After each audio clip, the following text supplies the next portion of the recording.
सुप्रभात विद्यार्थी मित्रों, धोरण 5 विषय गुजराती द्वितीय भाषा पाठ नंबर 8 कीड़ी હતી કે હાથી હશે। વિદ્યાર્થી મિત્રો, આના પહેલાના વિડિયોઝમાં આપણે આ પાઠની ઘણી બધી માહિતી મેળવી ચૂક્યા છે। મારું નામ છે માસ્ટર મોહમ્મદ હુસૈન। તો વિદ્યાર્થી મિત્રો, હવે આપણે આ પાઠમાં આગળ વધીએ। એક ગીત છે જે સરસ મજાનું ગીત છે। આપણે પહેલા પણ આ ગીત સમજી ચૂક્યા છે, પરંતુ એકવાર ફરીથી આપણે એને વાંચીએ છીએ કે ચિત્ર ગયું બદલાય। एक જ આકાશ છે, પરંતુ તેના અલગ અલગ રૂપ આ જે ગીત છે તેની અંદર દર્શાવવામાં આવ્યું છે। આપણે જોઈએ, એક દિવસ પીંછી લઈ રામુ તઈ ચિતરવા બેઠો, સરસ મજાનો રંગ ભરીને કરે લસકારો હેઠો। રામુ વિચારે છે કે હું કંઈક બનાવું, તો એ ડ્રોઈંગની પીંછી લઈને અને કંઈક ચિત્ર દોરવા માટે બેસે છે। ઘડીક વાર એ રંગ જુએ ને ઘડીક જુએ આકાશ, પળમાં પીંછી બોડીને એક કઈ ચિત્ર તો ખાસ। આકાશમાં જુએ છે, પછી પોતાના રંગો પાસે જુએ છે, અને પછી તે પીંછી એક રંગની અંદર બોળે છે, ડૂબાવે છે તેને, અને પછી એ ચિત્ર દોરવા લાગે છે, ચિત્રમાં રંગ ભરવા લાગે છે। હવે અહીંયાથી આપણી કાવ્ય શરૂ થાય છે કે હવે તે રંગો કેવી રીતે બદલાશે અને આકાશના રંગો કયા કયા હોય છે તે તમે અહીંયા શીખશો। ચિત્ર રૂડું ત્યાં એને કીધું આબ સાંજનું દોરી દીધું, પીંછી મૂકી દઈ બાજુએ કામ બધું સંકોરી લીધું। ચિત્ર રૂડું, રૂડું એટલે સુંદર દેખાય છે, અને પછી તે આકાશમાં સાંજનું દ્રશ્ય હોય છે, જે રીતે સાંજે આકાશ દેખાય છે તે જ રંગ તે ભરી દે છે, અને પછી બધું જ કામ સંકોરી બંધ કરીને પેક કરીને તે પોતાના બીજા કામમાં લાગી જાય છે। ને એવામાં રાત પડી ગઈ, રંગ ગયા ત્યાં ઉડી, રામુએ લઈ રંગ શ્યામ ને આબ દીધું ઢબૂરી। શ્યામ રંગ એટલે કે કાળા રંગ। તેને પહેલા ચિત્ર બનાવ્યું તે સાંજના સમયનો આકાશ હતો, થોડો લાલ રંગ દેખાતો હતો આકાશની અંદર, થોડીક જગ્યા પર આસમાની રંગ જે લીલો હલકો રંગ હોય છે તે દેખાતો હતો, પરંતુ હવે રાત પડી ગઈ છે એટલે કે રાતમાં આકાશ કેવું દેખાય છે? કાળા રંગનું દેખાય છે। તો તે શ્યામ રંગ, કાળો રંગ લે છે અને આખા આકાશને, જે એને ચિત્ર બનાવ્યું હતું આકાશનું, તેને તે શું કરી દે છે? કાળા રંગનું કરી દે છે। ત્યાં તો દીઠો ચાંદલીઓને દીઠા ટમટમ તારા, રામુએ પાછા પીંછીથી ચિતરિયા રે ચમકારા। અને અચાનક તેનું ધ્યાન તારા અને ચાંદલીઓ એટલે કે ચાંદા મામાની ઉપર જાય છે। દીઠો એટલે કે જોયો, ત્યાં તે ચાંદા મામા અને તારાઓને જુએ છે, અને ફરીથી તે પીંછી લે છે અને થોડું ચેન્જીસ કરે છે ચિત્રની અંદર। ત્યાં જ પડી ગઈ સવાર, આબનું ચિત્ર ગયું બદલાઈ, પંખી કલરવ કરતા ગાતા તે જ ગયું પથરાય। અને અચાનક સવાર પડી જાય છે। સવારમાં તો આકાશ એકદમ સરસ મજાનું દેખાય છે, આબનું ચિત્ર પાછું બદલાઈ જાય છે। તે આકાશની અંદર પંખીઓ કલરવ એટલે કે પોતાનો અવાજ નીકાળતા જાય છે, અને અચાનક તેજ પથરાય છે, એટલે કે પ્રકાશ બધી જગ્યા પર ફેલાઈ જાય છે। રામનું મુંજાતો બેઠો કે કેમ કરી ચિતરવું, સાંજ ઉપર તો રાત કરી પણ અજવાનું ક્યાં ભરવું। સાંજથી હતી, સાંજ પછી રાતમાં કાળો રંગ પણ કરી દીધો, પરંતુ હવે અજવાળું ક્યાં ભરવું? આકાશના રંગો જ એટલા બધા છે। અને સરસ મજાનું આ ગીત જેણે લખ્યું છે તે કૃતિ દા બ્રહ્મભટ્ટ। હવે આના અનુસાર કેટલાક પ્રશ્નો છે, તે પ્રશ્નો આપણે સમજીએ।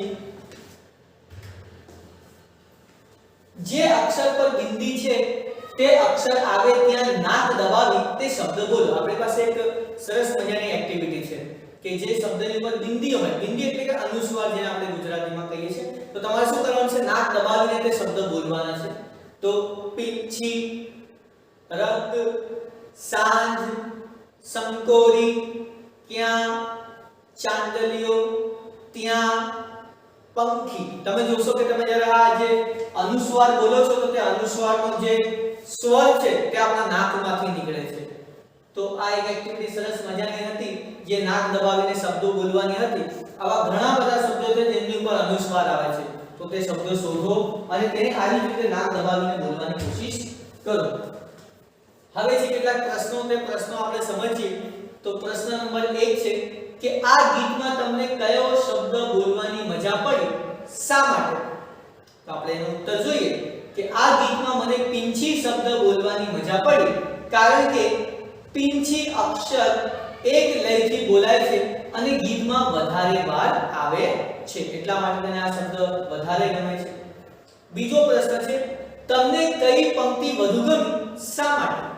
તો એનો આપણે ઉત્તર જોઈએ કે મને નીચેની પંક્તિ વધુ ગમી. જો હવે અહીંયા મને છે તો તમે તમારા જે કંઈ પણ તમને પંક્તિ ગમી હોય તે તમે લખી શકો છો. અહીંયા જે લખેલ છે તે લખવી જરૂર નથી.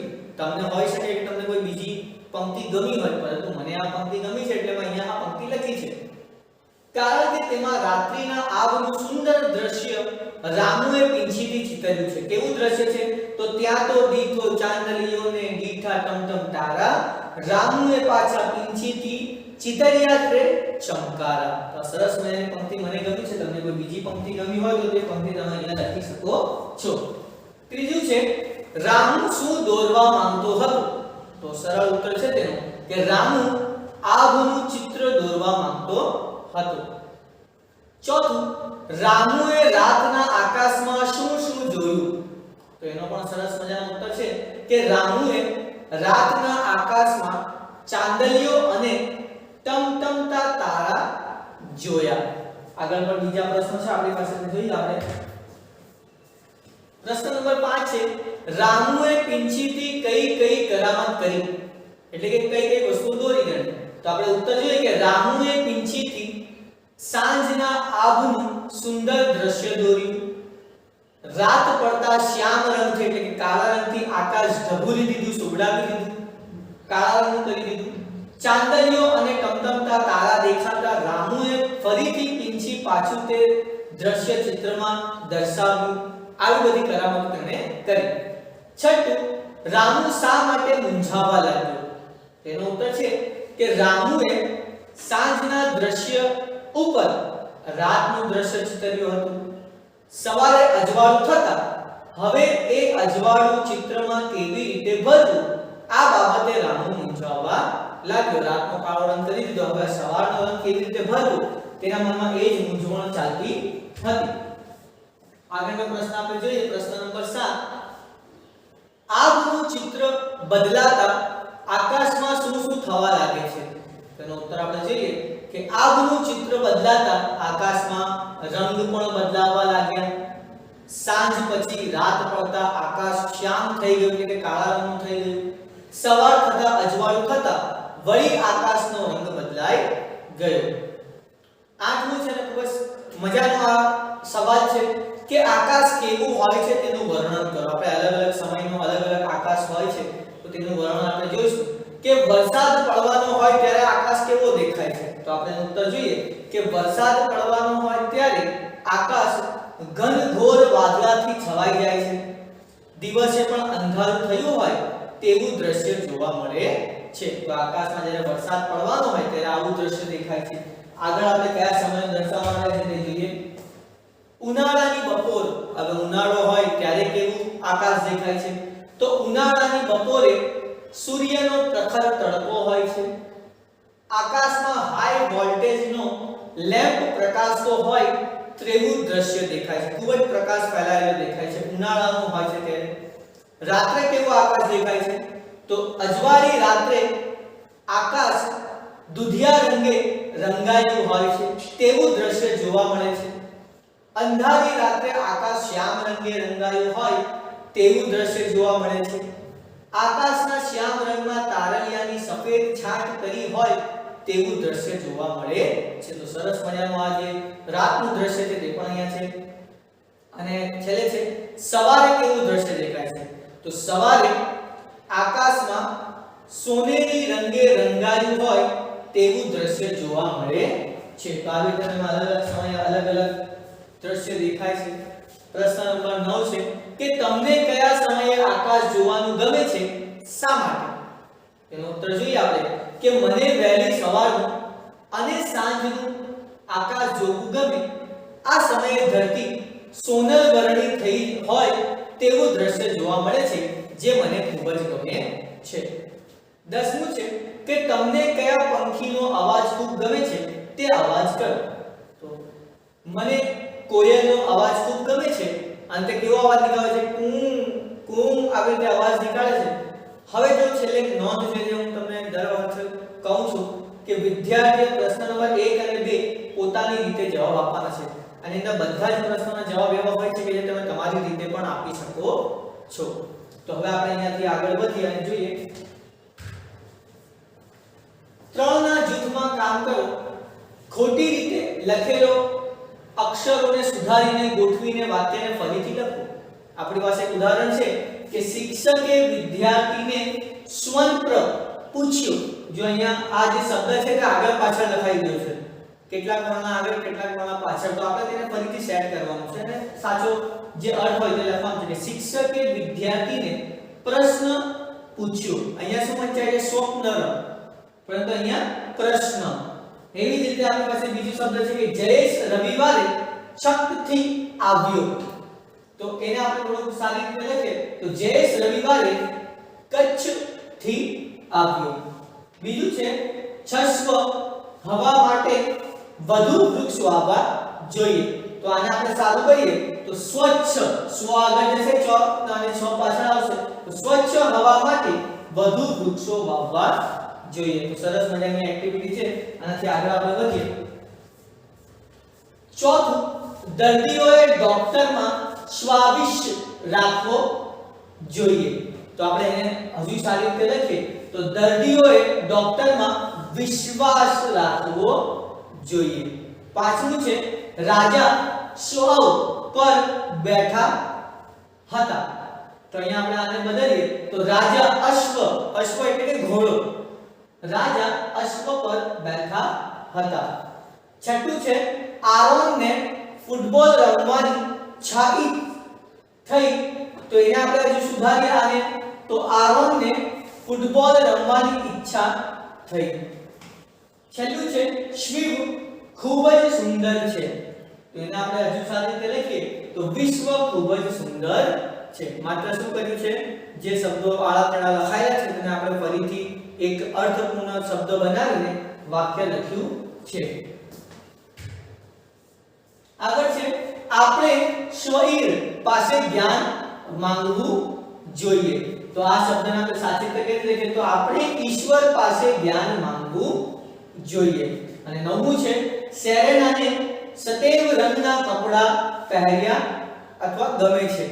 તો આપણે તેને ચેન્જ કરીએ, સારી રીતે લખીએ તો સેરેનાને શ્વેત રંગના કપડા ગમે છે. તો આવી રીતે તમે જે ઉલટા ઉલટા શબ્દો છે તેને ફરીથી સારી રીતે ગોઠવીને લખવાના છે. હવે અહીંયાથી આપણે એક બીજી એક્ટિવિટી શરૂ થાય છે. 4 કે 5 ના જૂથમાં કામ કરો. જુઓ, વિચારો, શિક્ષકે પૂછેલા પ્રશ્નનો જવાબ આપો. તમને હું પ્રશ્ન પૂછું, તમારે એના જવાબ આપવાના છે, પરંતુ આ ક્યારે થશે જ્યારે આપણે વર્ગમાં હોઈએ ત્યારે. તો અત્યારે પ્રશ્ન પણ હું જ પૂછીશ અને જવાબ પણ હું જ આપીશ, માત્ર તમારે તેને સમજવાનું છે. ચાલો વિચારીએ, મજા કરીએ. હવે અહીંયા પહેલું એક સરસ મજાનું ચિત્ર છે. ચિત્રની અંદર એક વૃક્ષ દેખાય, એક છોડ દેખાય છે. તે છોડમાં પતંગિયાના પાંખ દેખાય છે. તો હવે એની ઉપરથી આપણી પાસે કેટલાક સવાલો છે. તો પહેલો સવાલ છે આ ચિત્રમાં શું જુદું લાગે છે?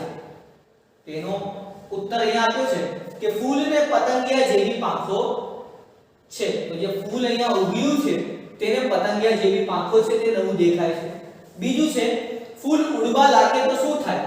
તો એનો જવાબ છે કે ખૂબ જ સુંદર દેખાય છે. સાચેમાં ખૂબ જ સુંદર દેખાય. જ્યારે પતંગિયો ઉડતો ત્યારે કેટલું સુંદર દેખાય છે. તો જો ફૂલ પણ ઉડવા લાગે પતંગિયાની પાંખોની જેમ તો જોવામાં વધારે મજા આવે. ત્રીજું, પતંગિયાને પાંખો ન હોય તો તે ક્યારેય ઉડી ના શકે.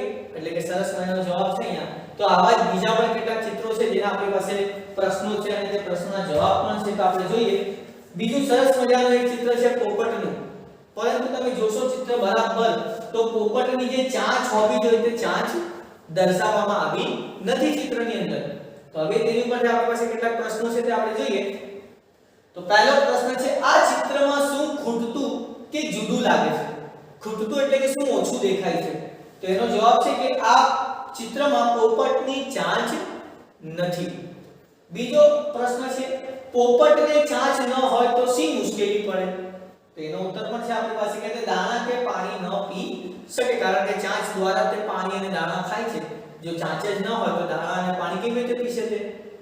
ત્રીજું, તમને કયું પક્ષી ખૂબ ગમે છે, શા માટે? તો ઉત્તર છે એનો કે કોયલ ગમે છે કારણ કે તે મધુર અવાજ નીકાળે છે। મિત્રો અહીંયા આ જે ત્રીજો પ્રશ્ન છે તેમાં તમને જે પક્ષી ગમતો હોય તે પણ તમે લખી શકો છો અને કેમ ગમે છે તે પણ તમે અહીંયા લખી શકો છો। આગળ આપણે જોઈએ કે કયું ચિત્ર આવે છે। સરસ મજાનું ચિત્ર છે। એક ઝાડનું થડ છે પરંતુ તેના પત્તાઓની જગ્યા પર શું મૂકવામાં આવ્યું છે? બોલ, દડો મૂકવામાં આવ્યો છે। હવે તેના આપણે આપણી પાસે પ્રશ્નો છે તો જોઈએ આ ચિત્રમાં તમને શું અલગ લાગે છે? પહેલો પ્રશ્ન છે કે આ ચિત્રમાં તમને શું અલગ લાગે છે? તો એનો પહેલો ઉત્તર છે કે થડમાં ડાળીઓ અને પત્તાની જગ્યાએ બોલ મૂકી છે। શું અલગ લાગે છે? થડ તો છે પરંતુ પત્તાઓ નથી, પત્તાઓની જગ્યા પર શું છે? દડો મૂકવામાં આવ્યો છે। બીજો પ્રશ્ન છે દડો કેવી રીતે ઝાડ પર આવ્યો હશે?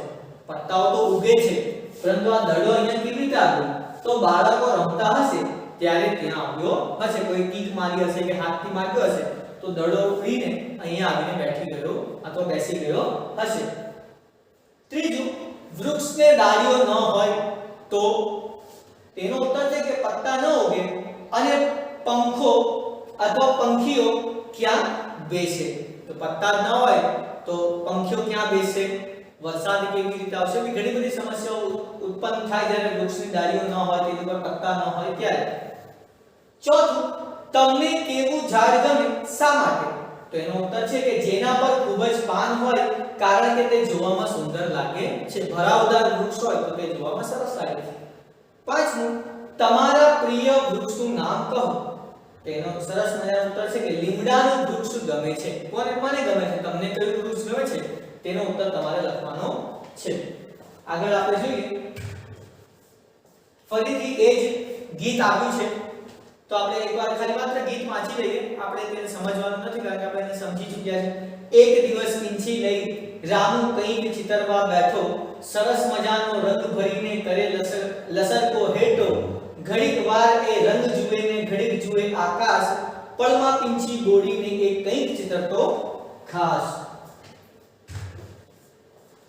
ચિત્ર રૂડું ત્યાં એણે કીધું, આવ સાંજનું દોરી દીધું, પીંછી મૂકી દઈ બાજુએ કામ બધું સંકોરી લીધું, ને એવામાં રાત પડી ગઈ રંગ ગયા ત્યાં ઉડી, રામુએ લઈ રંગ શ્યામને આબ દીધું ઢબુરી, ત્યાં તો દીઠો ચાંદનીઓને દીઠા ટમટમ તારા, રામુએ પાછા પીંછીથી ચિતર્યા રે ચમકારા, ત્યાં જ પડી ગઈ સવાર આભનું ચિત્ર ગયું બદલાય, પંખી કલરવ કરતા કરતા ગાતા તેજ ગયું પથરાય, રામો મૂંઝાતો બેઠો કે કેમ કરી ચિતરવું, સાંજ ઉકળતો રાત કરી પણ અજવાળું ક્યાં ભરવું। અને આ સરસ મજાનું જે ગીત છે તે કોણે લખ્યું છે? કીર્તિદાર બ્રહ્મભટ્ટ। હવે આની ઉપરથી બીજા કેટલાક પ્રશ્નો છે તે આપણે જોઈએ।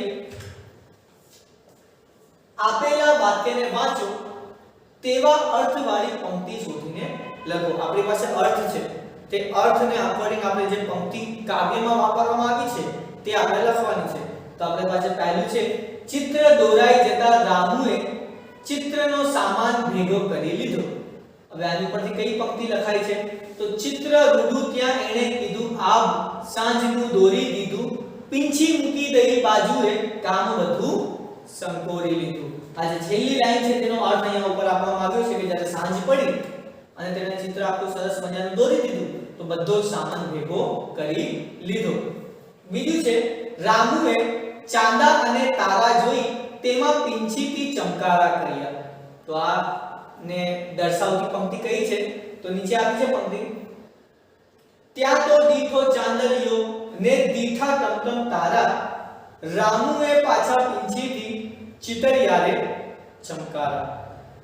અહીંયા ઉપરનો અર્થ તમને દેખાય છે કે ચાંદલિયો જોયો, તારાઓ જોયા, ટમટમતા, અને ફરીથી તેને પીંછી ઉઠાવી પોતાનું ઘર શરૂ કર્યું ચિત્ર દોરવાનું। ત્રીજું, રામુએ શ્યામ રંગથી મનમાં હતું તેવું આકાશ ચિતર્યું। તો આના પરથી કઈ પંક્તિ છે? તો રામુએ લઈ રંગ શ્યામને આબ દીધું ઢબુરી। ચોથું છે સવાર પડતા આકાશમાં પંખીઓનો અવાજ સંભળાવા લાગ્યો। તો એના ઉપરથી કઈ પંક્તિ છે કે ત્યાં જ પડી ગઈ સવાર આભનું ચિત્ર ગયું બદલાય, પંખી કલરવ કરતા ગાતા તેજ ગયું પથરાય। એટલે કે સવાર પડી અને પંખીઓનો અવાજ બધી જગ્યા પર સંભળાવા લાગ્યો। ને પાંચમું છે આકાશ અને રંગો જોઈને રામુ કંઈક નવું ચિતરવા અથવા દોરવા લાગ્યો. તો તેના પરથી શું છે આપણી પાસે? તો ઘડીક વાર એ રંગ જુએ ને ઘડીક જુએ આકાશ, પળમાં પીંછી બોડી એ કઈક ચિત્ર તો ખાસ. તો આવી રીતે તમે પંક્તિઓ અહીંયાથી શોધીને આપણે લખી છે. આની અંદર આપણે આગળ એક્ટિવિટી જોઈએ તો સરસ. પહેલા શું કર્યું, પછી શું કર્યું, વાક્યોને સવારથી સાંજના ક્રમમાં ગોઠવો. સરસ મજાની એક્ટિવિટી છે. આપણે સવારથી ઉઠીએ છીએ સાંજ સુધી કયું કામ આપણે કરીએ છીએ તે અહીંયા લખવામાં આવ્યું છે વાક્ય દ્વારા. હવે તેને આપણે ક્રમમાં ગોઠવવાનું છે કે પહેલું કામ કયું કર્યું, બીજું કામ કયું કર્યું, સાંજે પછી છેલ્લું કામ કયું કર્યું તે આપણે વાંચીએ કે કયા કયા કામો આપવામાં આવે છે. પહેલું છે ચા નાસ્તો કર્યો, બીજું છે ચાંદા મામા સપનામાં આવ્યા, ત્રીજું છે દાંત સાફ કર્યા, ચોથું છે ગણવેશ પહેરીને તૈયાર થયા, પાંચમું છે ગૃહ કાર્ય કર્યું, છઠ્ઠું છે સ્નાન કર્યું, સાતમું છે ભાષાનો તાસ આવ્યો, આઠમું છે દાદીમાએ વાર્તા કહી, નવમું છે મિત્રો સાથે રમત રમ્યા, અને દસમું છે કે પ્રાર્થના સભામાં રજૂઆત કરી. આટલા કામો સવારથી સાંજમાં આપણે કરીએ છીએ, પરંતુ કયા ક્રમમાં કરીએ છીએ તે આપણે અહીંયા લખવાનું છે. તો હવે પહેલું કામ આપણે શું કરીએ છીએ? તો ચાંદા મામા સપનામાં આવ્યા, એટલે કે રાતના સમયે જ્યારે આપણે સૂતા હોઈએ તો ચાંદા મામા સપનામાં આવે છે. પછી બીજું કામ આપણે શું કર્યું? દાંત સાફ કર્યા. ત્રીજું કામ શું કર્યું? આપણે સ્નાન કર્યું. ચોથું કામ શું કર્યું? આપણે ચા નાસ્તો કર્યો. પાંચમું કામ શું કર્યું? આપણે ગૃહ કાર્ય કર્યું. છઠ્ઠું કામ આપણે શું કર્યું? ગણવેશ પહેરીને તૈયાર થયા. સાતમું કામ શું કર્યું? સ્કૂલની પ્રાર્થના સભામાં રજૂઆત કરી. આઠમું કામ આપણે શું કર્યું? ભાષાનો તાસ આવ્યો. આઠમું કામ આપણે શું કર્યું? દાદીમાએ સાંજે વાર્તા સંભળાવી. અને 10મું કામ આપણે કર્યું કે મિત્રો સાથે રમત રમ્યા. તો આ સરસ મજાનું આ બદલાઈ પણ શકે છે. તમે તમારી રીતે પણ આને નંબર આપી શકો છો કે તમે પહેલું કામ કયું કરો છો, પછી કામ કયું કરો છો. એવું જરૂર નથી કે તમે જે કામ અહીંયા લખ્યા છે એ જ કામ તમે તમારા નંબરથી કરતા હોય શકે કોઈ પહેલા રમી લે પછી ગૃહ કાર્ય કરે, પરંતુ આપણે આ રીતે ચાલવાનું છે તો તમે તમારા નંબર પણ અહીંયા લખી શકો છો. તો વિદ્યાર્થી મિત્રો આ પાઠની અંદર આપણે અહીંયા અત્યારે અટકીએ છીએ, આના પછી આપણે આનાથી આગળ ચલાવીશું. આભાર.